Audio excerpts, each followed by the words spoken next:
कृष्णाय वासुदेवाय हरये परमात्मने प्रणतक्लेशनाशाय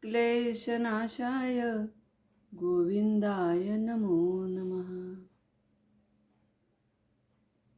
गीतारहस्याचं चौथं प्रकरण आज मी सुरू करीत आहे. त्या गीतारहस्यातील पहिल्या प्रकरणाचं नाव आहे विषय प्रवेश. दुसरं प्रकरण आपण पाहिलं कर्म जिज्ञासा. तिसरं प्रकरण कर्मयोगशास्त्र याच नावाने आहे. असं म्हणण्याचं कारण असं की हेच शीर्षक त्यांनी गीतारहस्याला देखील दिलेलं आहे. आणि चौथं प्रकरण जे आहे ते आहे आधिभौतिक सुखवाद. सुखवाद म्हणजे काय? तर प्रत्येक व्यक्ती ही नेहमी सुखाच्या मागे लागलेली असते आणि दुःख कुणालाच नको असतात. हे खरंच आहे. त्यांना असं काही म्हणायचंच नाही आहे की व्यक्तीने सुखाच्या मागे लागू नये. फक्त सुखवादाच्या संदर्भामध्ये त्यांनी लोकमान्य टिळकांनी एक वेगळीच अशी मांडणी केलेली आहे. आणि त्यासाठी जो आधार घेतलेला आहे तो मुख्यतः एक आपल्या इथला चारबाग सोडला तर बाकीचे सगळे ग्रंथ त्यांनी पाश्चिमात्य ग्रंथ आणि ग्रंथकार यांचा संदर्भ देऊन आधिभौतिक सुखवादाची संकल्पना मांडलेली आहे आणि ती स्पष्ट देखील केलेली आहे. काय आहे सुखवादाचा अर्थ? तर सुख हेच मुख्य ध्येय मानणारे जे तत्त्वज्ञान आहे त्या तत्त्वज्ञानाला सुखवाद असं म्हणता येतं. मानवी जीवनात सुखप्राप्ती करण्यासाठी, सुखप्राप्त व्हावे यासाठी जी जी कर्मे केली जातात ती सगळी शुभकर्मे आणि योग्य कर्मे, आणि जी जी कर्मे सुख प्राप्त करून देत नाहीत ती सगळी अशुभ किंवा अयोग्य कर्मे आहेत असं हा सुखवाद मानतो. विशेषतः आधिभौतिक सुखवाद असं मानतो. आणि अर्थातच भारतीय तत्त्वज्ञानानुसार आध्यात्मिक सुखवादाला आम्ही महत्त्व देतो, पण आधिभौतिक सुखवादाला आम्ही महत्त्व देत नाही असं त्यांनी सूचित देखील केलेलं आहे. चांगली कर्मे कोणती आणि वाईट कर्मे कोणती, योग्य कर्मे कोणती आणि अयोग्य कर्मे कोणती, हे ठरवण्यासाठी जो निकष असतो तो कुठला? तर सुखप्राप्ती हा एकच निकष त्यासाठी काही विचारवंत, विशेषतः काही पाश्चात्य विचारवंत मानतात. आणि त्याबद्दलचा उहापोह सुखवादाच्या संकल्पनेच्या निमित्ताने लोकमान्य टिळकांनी आपल्याबरोबर केलेला आहे. चार्वाकाचं तत्त्वज्ञान आपल्याला माहिती आहे. ऋणम कृत्वा घृतम पिबेत, म्हणजे ऋण काढा, कर्ज काढा, पण तूप प्या, कारण पुढचा जन्म कुणाला माहीत आहे. अशा स्वरूपाचं चार्वाकाचं तत्त्वज्ञान आणि फक्त सुखाच्या मागे लागणारी मनोवृत्ती, ती विचारधारा आपल्या सगळ्यांना माहीतच आहे. त्यालाच सुखवाद म्हणायचं. आणि तो आध्यात्मिक सुखवाद असण्याची आवश्यकता आहे, पण चार्वाक अध्यात्माला मानत नाही. मग त्याच्या सुखवादाला आपण काय नाव देणार? तर आधिभौतिक सुखवाद हेच नाव आपण चार्वाकाच्या सुखवादाला देखील देऊ शकतो. आणि त्याचप्रमाणे इतर काही पाश्चात्य विचारवंत आहेत. उदाहरणार्थ थॉमस हॉब्ज आहे आणि मॉन्टेस्क आहे जर्मनीमध्ये. थॉमस हॉब्स हा इंग्लंडमध्ये आहे. तर असे काही जॉन स्टुअर्ट मिल आहे, असे काही विचारवंत आहेत, पाश्चात्य विचारवंत देखील आहेत, की जे अधिभौतिक स्वरूपाचाच सुखवाद मानतात पण आणि मांडतात पण. कारण हे सगळेजण अध्यात्माला किंवा आध्यात्मिकतेला म्हणजे कुठल्या प्रकारचं कर्म करावं आणि कुठल्या प्रकारचं कर्म करू नये या संदर्भामध्ये ते सगळेच जण चार्वाकासकट सगळे पाश्चात्य विचारवंत, आत्ता मी ज्यांची नावं घेतली, हे सगळेजण काय मानतात की कोणत्या प्रकारचं कर्म केलं जावं या मागे सुखाची प्राप्ती हा एकच निकष असण्याची आवश्यकता आहे आणि इतर निकष असण्याची आवश्यकता नाही. म्हणजे इथे मी अमुक एक कर्म केल्यानंतर त्या कर्माचे परिणाम काय होणार आहेत आणि त्या कर्माच्या आधीचे माझे हेतू कोणते आहेत, विशेषतः हेतू कोणते आहेत याकडे अजिबात लक्ष देण्याची आवश्यकता नाही, असं हे सुखवादी मानतात. मुख्य म्हणजे काय आहे माहिती आहे का, की ते ईश्वराच्या संकल्पनेला, परमेश्वर या संकल्पनेला, परमात्मा या संकल्पनेला मानतच नाहीत. आणि मग आपल्या एखाद्या कर्माकडे शुद्ध वैज्ञानिक दृष्टिकोनातून किंवा अधिभौतिक दृष्टिकोनातून त्या अमुक एका कर्माकडे ते पाहतात. उदाहरणार्थ नोकरी मिळवण्याचं कर्म आहे, नोकरी मिळवण्याचं, तर त्याच्यासाठी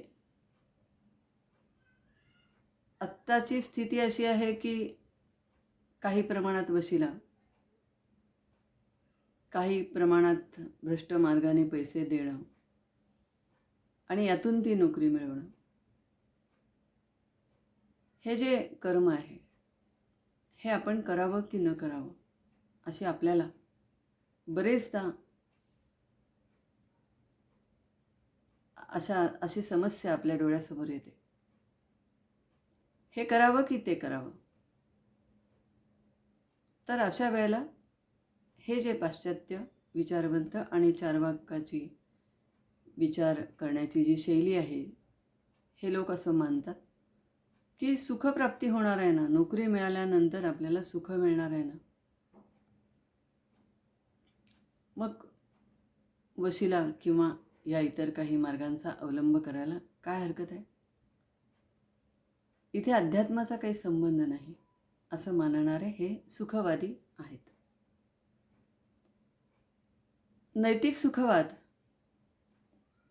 हा मानवी कर्तव्यांचे पालन करायला शिकवतो आणि मनोवैज्ञानिक सुखवाद हा मानवी स्वभावावर आधारित अशी सुखवादाची व्याख्या करतो. नैतिक सुखवाद असं मानतो की तेच केले पाहिजे ज्याद्वारे अधिकाधिक सुख मिळेल. त्या सुखवादाची कास हे सगळे विचारवंत मानतात. व्यक्तिगत सुखाला महत्त्व देणारा असा एक त्यांचा ह्या सुखवादाचा एक प्रकार आहे. त्याला आपण स्वार्थमूलक सुखवाद म्हणू शकतो. आणि दुसरा एक प्रकार आहे तो सर्वार्थमूलक असा एक सुखवादाचा प्रकार आहे. स्वार्थमूलक सुखवाद आणि सर्वार्थमूलक सुखवाद असे या अधिभौतिक सुखवादाचे सुरुवातीला आपण म्हणू शकतो की असे मुख्य 2 प्रकार आहेत. स्वार्थमूलक जो सुखवाद आहे तो व्यक्तिगत सुखाला महत्त्व देतो आणि त्यानुसार आवश्यक त्या कर्तव्यांना किंवा कर्मांना महत्त्व देतो. सुखाकडे नेणारं हे कर्तव्य किंवा हे कर्म आहे ना, मग त्यानुसार जे कुठलं काम किंवा कर्म आपण करतो त्याला स्वार्थमूलक सुखवाद असं म्हणायचं. पण दुसरा जो सुखवाद आहे तो जरासा वेगळा आहे. सर्वार्थमूलक सुखवाद असं त्याला अलीकडच्या काळामध्ये म्हटलं जातं. आणि यामध्ये अमुक एका कृतीमुळे किंवा कार्यामुळे किंवा कर्मामुळे जर पुष्कळांचे पुष्कळ सुख प्राप्त होणार असेल किंवा आपण पुष्कळांना असं सुख, चांगलं जीवन जर प्राप्त करून देणार असलो, तर त्या प्रकारच्या अ, सुखवादाला आपण काय म्हणायला पाहिजे? सर्वार्थमूलक सुखवाद असं म्हणता येतं, असं म्हणायला पाहिजे. या अ, पुष्कळांचे पुष्कळ सुख असं मानणारे जे विचारवंत आहेत, त्यांच्यामध्ये Jeremy Bentham, John Stuart Mill, Henry Sidgwick हे पाश्चात्य विचारवंत आहेत की ज्यांनी सर्वार्थमूलक सुखवाद हा मांडलेला आहे. आता आपण हे लक्षात घ्यायचं आहे की सुखवाद हा मुळात आधिभौतिक असायला पाहिजे की आधिदैविक असायला पाहिजे की आध्यात्मिक सुखवाद असायला पाहिजे. आत्तापर्यंत मी जी चर्चा केली ती फक्त आधिभौतिक सुखवादाची केली. आणि आधिभौतिक सुखवादाचे 2 प्रकार मुख्यतः जे पडतात ते मी आत्ता चर्चेसाठी आपल्यासमोर मांडलेले आहेत. एक आहे स्वार्थमूलक, दुसरा आहे सर्वार्थमूलक. लोकमान्य टिळकांनी खरं म्हणजे 4 वेगवेगळे प्रकार सांगितलेले आहेत. तेही 4ही आधिभौतिक स्वरूपाचेच आहेत. मुख्य म्हणजे आपण जे लक्षात घ्यायला पाहिजे की ते हे की स्वार्थमूलक असू दे, सर्वार्थमूलक असू दे किंवा लोकमान्य टिळकांनी सांगितलेले चार्वाकाचेही तत्त्वज्ञान त्यांनी सांगितलेलं आहे. जॉन स्टुअर्ट मिलचंही सांगितलेलं आहे. हेनरी सिजविक वगैरे ही पण नावं त्यांनी घेतलेली आहेत. या सगळ्यांची नावं घेता घेता ते आपल्याला तेही हेच सूचित करतात की सर्वार्थमूलक जरी सुखवाद असला किंवा व्यक्तिगत स्वरूपाचा असला तरीसुद्धा तो जोपर्यंत आपण ईश्वराला नाकारतो आणि सुखांच्या मागे लागतो तोपर्यंत तो तिरस्करणीय असाच आहे. हा सुखवाद, आधिभौतिक स्वरूपाचा सुखवाद, लोकमान्य टिळक असं म्हणतात की तो फार आपण त्याची कास धरावी असा तो नाही. कारण त्यामध्ये तुम्ही ईश्वराला मानत नाही आणि ईश्वराला जसं मानत नाही म्हणजे आधिदैविक नाही, त्याचप्रमाणे तुम्ही अशा वेळेला आत्मा, परमात्मा, कर्म, कर्मविपाक सिद्धांत याही सिद्धांतांना मानत नाही. म्हणजेच ज्या प्रकारचे तुम्ही कर्म करणार आहात त्याचे जे परिणाम आहेत ते जर तुम्हाला भोगावेच लागणार आहेत आणि हा कर्मविपाक सिद्धांत जर या सुखवादाच्या संदर्भामध्ये आपण लक्षातच घेणार नसलो तर असा आधिभौतिक सुखवाद काय कामाचा? तर याबद्दलची चर्चा, आधिभौतिक सुखवादाची चर्चा या 4थ्या प्रकरणामध्ये लोकमान्य टिळकांनी केलेली आहे. त्याकडे मला तुमचं लक्ष वेधायचं होतं.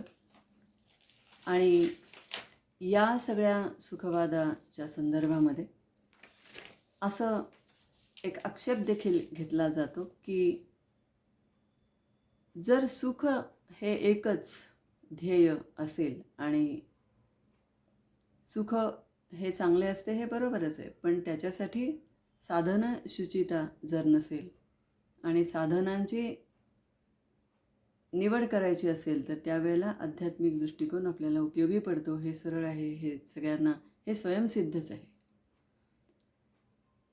तर फक्त सुखवाद सुखवाद आणि तोही ईश्वराला नाकारून स्वीकारलेला असा जो सुखवाद आहे, त्या संदर्भामध्ये आणखी एक असा आक्षेप घेतला जातो.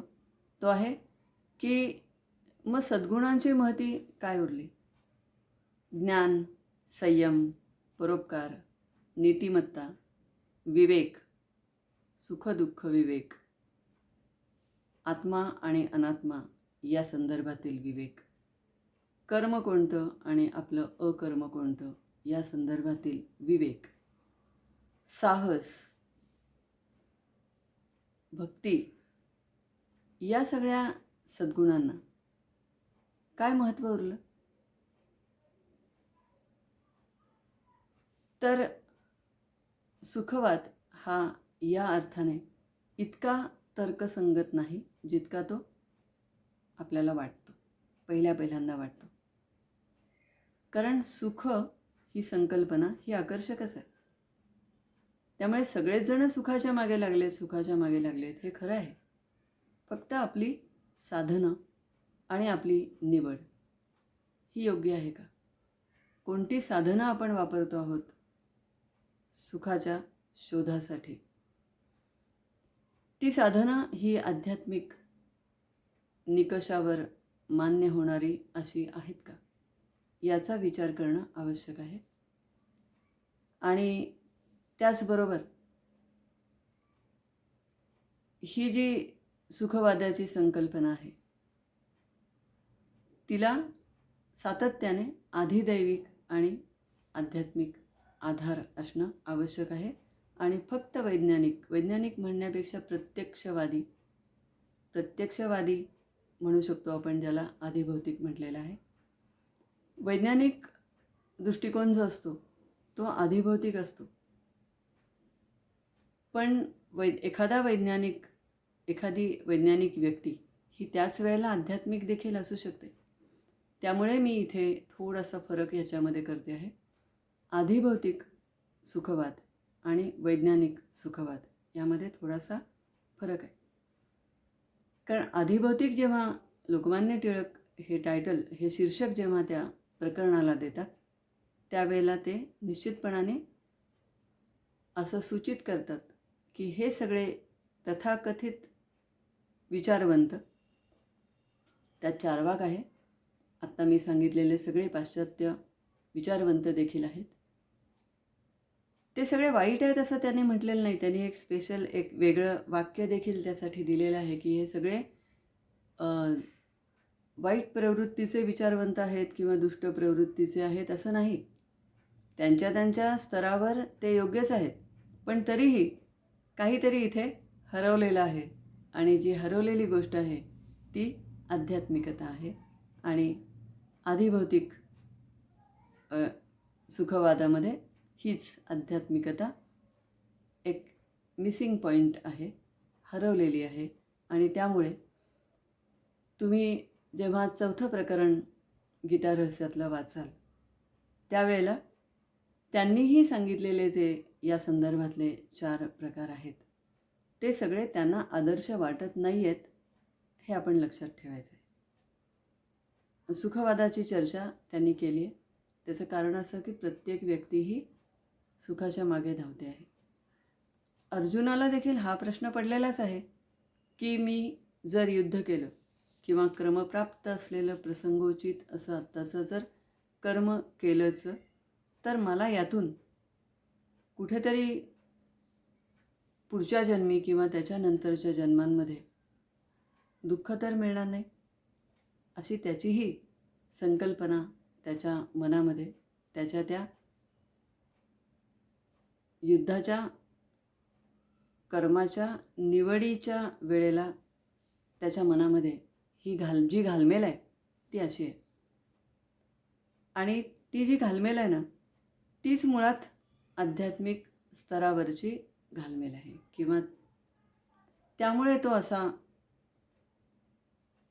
करुणाग्रस्त झालेला आहे. तुम्हाला माहिती आहे की तो करुणेने ग्रस्त आहे. तर या सगळ्या सद्गुणांना जसे आपण आत्ता नावं घेतली की ज्ञान आहे, संयम आहे, परोपकार आहे, करुणा आहे, या सगळ्या नीतिमत्ता, विवेक, साहस या सगळ्या सद्गुणांना हा जो सुखवाद आहे, आधिभौतिक स्वरूपाचा सुखवाद आहे, हा सगळा नाकारतो. हा या सद्गुणांना नाकारतो. मग या सद्गुणांना नाकारून जे आपण मिळवलं ते निव्वळ सुख आहे आणि ते निव्वळ आधिभौतिक स्वरूपाचं सुख आहे. आणि त्या सुखाच्या मागे लागलं पाहिजे अशा स्वरूपाचा संदेश देणारे जे जे पाश्चिमात्य असोत किंवा पौर्वात्य विचारवंत असोत, ते लोकमान्य टिळकांना मान्य नाहीत. पण तरीही त्यांनी त्यांचा सगळ्यांच्या विचारांचा मागोवा घेतलेला आहे, गोषवारा दिलेला आहे. काही वेळेला फुटनोट्समध्ये या सगळ्या विचारवंतांची इंग्लिशमधून वाक्य देखील दिलेली आहेत.